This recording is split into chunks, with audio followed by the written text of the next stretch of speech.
Okay, so in this video, I'm going to show you guys how to turn the empty space in your trunk into a subwoofer enclosure so that you don't take up a lot of space in your trunk. In this case, I like to carry my slicks and my jack and things to the track with me, and the Del Sol has a pretty big trunk to begin with, but it also has the spot here for the roof to lay in. But I don't keep a spare tire or nothing in here, so I'm going to show you how to turn this space right here into a subwoofer enclosure. And then you can basically have it'll be flat with a sub, and that'll let you still have plenty of trunk space. And if you stick a protective grill over the subwoofer, you can even lay things right on top of it. So anyway, the first step is going to be to cut out the baffle board, and for that I have the wood inside, and I took the original carpet, because the original carpet that traces out here makes it a lot easier to cut a piece that fits perfectly. If you don't have the original carpet, do some careful measuring and try to get it traced out, but it is kind of a funky shape on every one of our cars, and this works for any car, not just a Honda, but you know, most of my videos are for Hondas. So alright, next step is going to be showing you how to trace out the board. Okay, so here we have the board. You have to buy it in 4x8 sheets. I had them cut it in half for me. The other half I can use for a different car or something. I like to use this MDF board. It's the best wood to use for a subwoofer enclosure. It's acoustically dead. It doesn't vibrate. It works very well for very well for a subwoofer enclosure. In fact, all high-end subwoofer enclosures are made out of this. So basically what I'm going to do is, I won't bore you with all this camera chatter, I'm going to lay the piece of carpet on here, and I'm going to trace it out. I'll put it as close to one of the edges as possible. That saves me at least one long cut. And like that.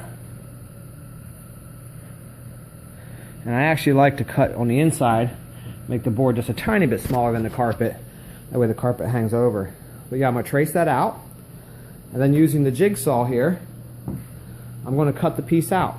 And that will be the baffle board that will lay in the trunk and eventually house the subwoofer itself. Alright, there we go. There's the board cut out. Now to put it in the car and trial fit it and trim as needed. And then we'll pick up on the next step. And also at the same time explain what actually makes a speaker box for a subwoofer work properly, and why you can't just slap a subwoofer in any old space and not have it work right. The internal volume of a box is very, very critical to sound quality, and even different manufacturers' subs require oftentimes a different volume inside for their optimal sound, even if they're the same 10-inch or 12-inch or 8-inch whatever subwoofer. That's why sometimes you blow a sub and you slap another manufacturer's brand in there and it sounds different, or doesn't sound as good, or maybe sounds better. It depends on the quality and, you know, the internal volume. So I'm going to trial fit this down, see how she fits, and we'll pick up from there. Okay, so the baffle board's in. It fits pretty good. I had to trim it a couple spots. In the Del Sol, we got these humps that stick up here real high. So when I was flat there, it made it kind of sit up in the back. So I trimmed them out. Basically, you just want to sit as flush as it can without rocking and carrying on. And so that it doesn't go anywhere. To get it in and out, I had to remove my target top rack. I was hitting on it, but that was easy, just 4 little nuts. So anyway, that's where we stand with that.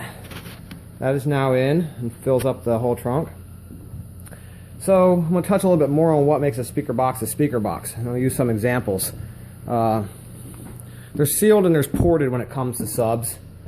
And here's an example of a store-bought ported box. This box is far from ideal. However, it's for people who want to compromise, who don't have any space. It's meant to fit right behind the seats of a pickup truck or something like that. So ideally there's not as much space that should be inside there for that sub to be perfectly sound tuned. It is ported, which helps a little bit. You have a rectangle port down there. But basically the volume of a box acts as the chamber to tune the subwoofer to the frequency that it's going to output. Well, you can see all the sawdust floating around in here. You can't even see with the human eye. The lens is picking up all of it. But anyway, so the trick now is I'm going to take some fleece, and I'm going to take some tin foil and line the trunk real good with this tin foil. And then I'm going to lay some fleece down. I've got to go to the clothing store, the fabric store, and buy some fleece. And then go buy some resin and hardener that's used for fiberglassing. Get a big can of it. And the trick to telling how much space you need is when you buy a subwoofer, most new good quality subwoofers will come with a paper in there telling you the volume that you need. Now, since this is going to be an oddball shape, it ain't going to be perfectly squared, it's going to be a little tricky to determine the volume. But what I like to do is I cheat, and I'll take like a 12 by 12 by 12 cube, a box, and that's 1 cubic foot. And I will fill it with those styrofoam peanuts like you get in the packaging material, and I'll dump it into the trunk. And let's just say I need 1.5 cubic feet. I'll know that I need 1.5 of those boxes, and the peanuts should be nice and level, and that's how much it'll take. I will then adjust the size with the tin foil and the fleece, using 2x4 if I have to temporarily, to where and this is just a random example, 1.5 cubic feet might be what my subwoofer requires, might not be. I haven't even received the sub I'm using yet. I'm going to put a single 12 in there, and once I get the 12 here, I'm going to be able to tell what I need. I'm just kind of doing this a day ahead of time to get this part done. But once I have the volume 1.5, or just say for example in this case 1.5, if that's what the sub's going to call for, with the peanuts, I'll know what shape to have, I'll know how much volume I need, I'll clean the peanuts out, and I'll start the resin process with the resin and hardening up the fleece. You soak the fleece real good with the resin, let it harden, soak it, let it harden, and that becomes your bottom piece. And then what you do is we're going to end up fastening that bottom piece that's going to end up lifting out because we use tin foil, and the tin foil let lift right out of the trunk. We end up fastening that to this MDF board then with more resin and glue, the resiny glue. And then we drill the hole, we cut the hole for the sub, put the sub in, and that will be our enclosure with the perfect volume, even though it's an oddball shape. And I'm kind of getting ahead of myself, but I just wanted to give you a teaser on how it's going to go. So yeah, that's the next step. After now that we have this piece put in there and it's nice and flat and flush, you see it fits real good. Next step's going to be to start the fleece process. Okay, now we have the baffle board finished. See, I have it cut out there. All right. And basically what we're going to do now is we're going to turn that hollow space down in there into the speaker enclosure. The hollow space is not perfectly square. I mean, you could kind of square it off. It's a fairly large opening, but it's not perfect. And to find the cubic feet of a speaker enclosure, you need to be able to do the formula length times width times height divided by 1728. So we can't really do length and width and height properly in there and have it be just right. So the way that I do this is I got this box I cut. This box is 12 by 12 by 12, so that's 1 cubic foot. And I will fill it with these styrofoam peanuts that I saved from a package I recently received, and I will dump them in there. And I'm going to see how much space that can hold. And then I'll determine whether or not what size speaker I can go with, because an 8-inch sub requires less volume than a 10-inch and so forth. I'd like to be able to go with at least a single 12 if I can. If not, I'll do a single 10. But I'm going to now, the next step is going to see how much space I have in there and go from there. Guys, so that space that you see right there, kind of tucked it back a little bit with some 2x4s. Drew it back a little bit here from the edge because I'll probably put some 2x4s down in there when I do the fleece as well, just to keep it from touching right up against, make it easier to get the box in and out. That is just a smidge over 1.5 cubic feet. That's actually, I would say, a good 1.6 cubic feet. It was just a smidge over 1.5 boxes. So that area is going to offer me about 1.5 to 1.6 cubic feet. Now, that's how we can determine what size subwoofer we can go with. We will pick out the sub that can equal, that has the frequency range, and I'll show you this on the chart then. I'm looking for this sub to be tuned somewhere ideally in the 80 hertz and down range primarily. Main reason being is lower frequencies travel through objects better, and this is a Del Sol. The rear window goes down, so that is separated from the cabin. This trunk is kind of isolated off to itself. It wouldn't do me any good really to have a subwoofer in this trunk that would be ideally set for around 100 hertz or so. Besides, we all know bass is actually, you know, 60 and 40 hertz is what you really feel when you feel the bass go through your body, and that's what we kind of are aiming for in this situation. So now I'm going to pick out the subwoofer.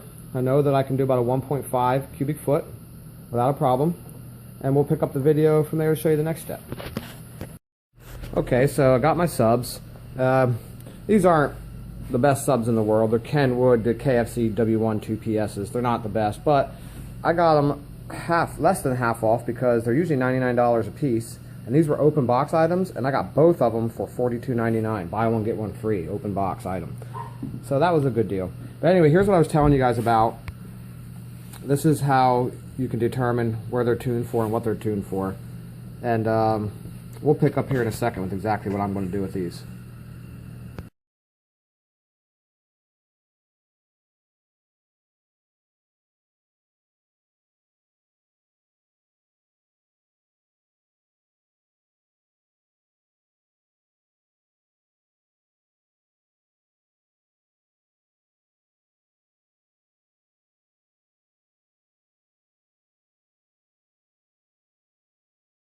What we've done is we've tin foiled the area. We just took some strips, use these metal strips here, ran them across to give us some bracing to hinge the tin foil on, and then we tin foiled it. Now we're going to double check the volume by putting our peanuts back in there to make sure we're right at the volume that I want. So go ahead and dump them in.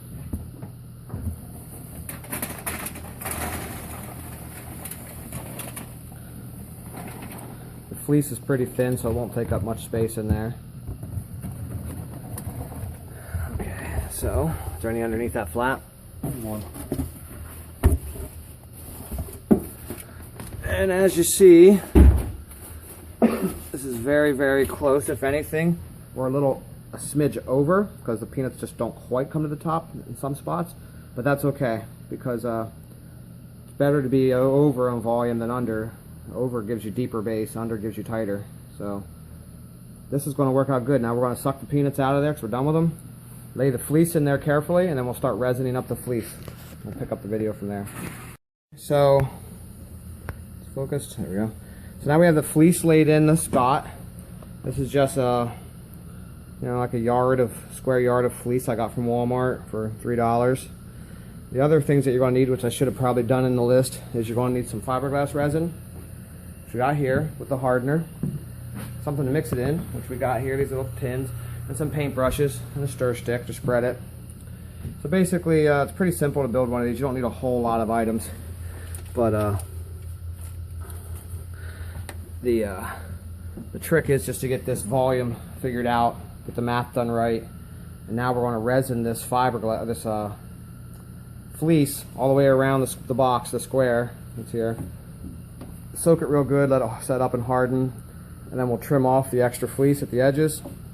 And after that's all been resined a few times, a couple coats, and set up, then we will end up fastening that to the back of this baffle board. And that's going to be the spot where we're going to pick up at. We'll pick up with us trimming the fleece and getting ready to fasten it. You have your math done and your volume figured out. In this case, we just double tested it by marking off the section with the fleece, filling it with the peanuts to make sure we're right around where we want to be. Because I'm going to be doing an isobaric setup, I only need about half the cubic volume of what you would normally need for the speaker's requirements. These speakers want right around a 1.5 cubic foot volume for a single one, but I'm going to do isobaric, so it'll be one sub mounted normal and the other one mounted on top of it backwards facing it. That will allow me to run both voice coils into down to 2 ohm because they're 4 ohm each, and also allows me to cut the volume of the chamber in half. So this is representing right now about 0.75, a little closer to 0.8 actually, cubic feet. So what our job now is, since we have it figured out, is to take this fleece back out, get rid of the peanuts, line the trunk with tin foil so that the fleece won't stick to it with the resin, and then put it back in without the peanuts, and then start resining the fleece. And we'll pick up with that when we're done. Okay guys, so we have the fleece resined up around all the edges. So now the trick is going to be to stick the baffle in, let the fleece harden against it, and once it's all hardened and set up, lift it up out of there, and put a couple more coats and some more fleece around the edges to seal it to the board. We'll pick up with that part when that happens. Here we have the baffle out of the trunk, and I'll glue it against the enclosure that we made. You can see how it's epoxied all around the edge. Some of the tin foil is hopelessly trapped, and that won't affect anything. Tore off what I could. Basically, you mix up some more resin and you seal it all around the edges real good. Make sure it's sealed. Any air leaks can be addressed later. We'll insulate them a little later here, if you can't get the fleece to lay exactly flat for the most part. But we'll address that once it's finished, or once it's done curing. For the most part, you just want to get her nice and fastened down. As you can see, that's what's happening here. So the next step is going to be to let this cure, flip it open, or flip it over, and cut out the circle for the sub, and then we'll address any air leaks around the edges of the fleece then with some sealant. It'll be easy to go down through the hole we cut out for the sub, look for any daylight around the edges, take some caulking or sealant, go around the edges real good, and seal the fleecing to the baffle board. Then we'll be in the home stretch and be just about ready to set her back down in and have some base. Yeah, it doesn't look the prettiest from this end, but you have to remember it's kind of shaping itself to the weird shapes, and nobody will ever see this end. You got to get that resin on there real thick so that fleece doesn't flex and vibrate. So a couple coats. I pretty much used this whole gallon jug on just this enclosure, so she should be nice and rigid. Okay, we're back again here. This is dried overnight. You see the chamber that we shaped is fastened all the way around the board. I did use some staples at a couple spots where the folds might have sat up a little high. I just stapled them down. Left that cure overnight. I just test fitted it. It drops right into the trunk perfectly. So the next step now is going to be to measure for and then cut out the round hole for the sub.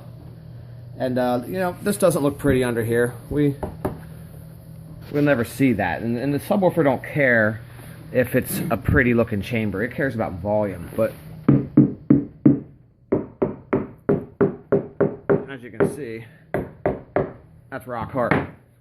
I'm going to check for air leaks around the edges.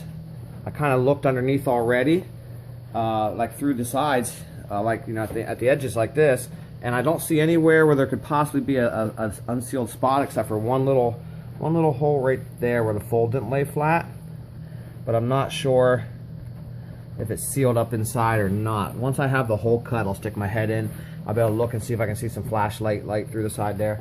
As far as the rest of it goes, all the way around, the rest of it appears to be perfectly sealed and airtight. So that's where we stand now. You want to cut the hole for the subwoofer and get ready to start mounting that. Okay, so after some measuring to find out where the center was and where the edges of the box were, I used the piece of cardboard that comes right out of the packaging. It's the perfect circle size for the subwoofer. I traced out a circle. I'm going to drill a pilot hole with my drill right here, and then I'm going to take my jigsaw and go around and cut this hole out, and we'll pick up with the step after that. Alright, the hole's cut out, and as you can see, we're good. There's no, I checked it real good, there's no daylight around any of the edges, so we're sealed. Now the only thing left to do will be to drop the subwoofer in the hole and make sure she fits. And this case, as I explained to you guys, this is basically where most of you end up being, right like this. You end up having a single sub in your trunk floor, put a grill on it, and it doesn't take up any trunk space. But in my case, I got a good deal on these dual subs, and they're only 4 ohm each, and I want to run 2 ohm. Rather than go out and spend more money and do what most people do, I just bought both of them, and I'm going to run what's called Isobaric. Isobaric allows you to run half the size of the chamber size that you would normally run. So this is only about a 0.7, 0.8 cubic foot chamber. And then at the same time, you mount the 2 subs facing each other like this. And you mount them down, you screw them down like that. That puts them in a configuration where you'll wire one normal and one out of phase. In other words, reverse one of them, positive and negative around. And that'll make them act as one driver. This was technology developed in the 1930s, and it's called Isobaric. It has its pros and cons. Obviously, the pro for this one is I'll be able to run both voice coils to put my amp down to 2 ohm, and get way more wattage out of it than I would at the 4 ohm. But you also lose approximately about 3 decibels per watt when doing this configuration, which is not that big a deal. We're not looking for competition, to get every single dB out of this thing. We just want the hit. And the nice thing about having one of the subs mounted backwards like this is it also acts as a way to protect it. Like when I put some stuff in the trunk, the basket will keep everything from touching the speaker, unless something real small goes in here. But for the most part, it'll be pretty easy to keep everything in the trunk still without worrying about hitting the speaker. So my next step now is to drill a hole for the wiring, seal the hole with some glue, probably use some hot glue because that sets up real quick, and then fasten these subs down in the trunk. Okay guys, sitting in the car, this is how it would look. For those of you not going Isobaric, what you'd end up doing is gluing your factory carpet down onto the top of this and trimming out for the speaker, and it'll look all carpeted and nice with just the speaker sitting right there like that, right in the center, nice and flush. In my case, like we said, we're doing Isobaric, so I'm going to go ahead and drill the hole now for the wiring, and I'm going to upgrade the wiring. That wiring there is too small. Make sure you use something a little beefier. I'm going to be using 12 gauge in this case, replacing that there thinner wire. So that's the next step. Get the carpet on there, trimmed out, glued down, the hole drilled for the wire, and in this case I'm going to be running 2 subs, so I got to drill the holes, go around and drill all those holes out so that the wood don't split. Just use a smaller drill than the screws, smaller drill bit, and then I'll be fastening down the subs and wiring them up. Alright, holes are drilled. Wires ran through a hole, got the hot glue gun there warming up so I can seal this hole real good with hot glue. I'll hook up the sub that goes in here and fasten the subs down, and then I'll complete the wiring. Before I do any of that though, I'm actually going to go ahead and glue down the carpet and trim the carpet out. So that's the next step, and we'll pick up from there with the subs hopefully hooked up and fastened down and ready to listen to. Guys, carpet's glued down. Hole was drilled for the wire. I ran the pigtail out here at the back to make it easy for me to tie into the upper subwoofer since I'm doing Isobaric, and then I can run it around the edges to the front of the car. The amp's up front, so just pull the wire through with that old piece. So next step now is going to be mount the other sub upside down, screw them all fast, wire it up, hook it up, turn the stereo on, see how she sounds. Okay guys, finished product all done. Phone won't pick this up at all, but it sounds really good. For being cheap subs, not really pushing a lot of power to them with a small amp. It definitely makes everything rattle and boom like it should. Pretty good sound quality too as well. Carbon fiber trunk lid hates it. This song don't even have that low bass. I'm gonna have to put some sound deadening material on the back of that. But yeah, finished product all done. Sounds really good. I'm happy with it. Won't take up a lot of space in the trunk. And that's it. it. That's how you finish it up. So hope this helps you guys in your efforts to do your Honda sub boxes or any other car with a spare tire well.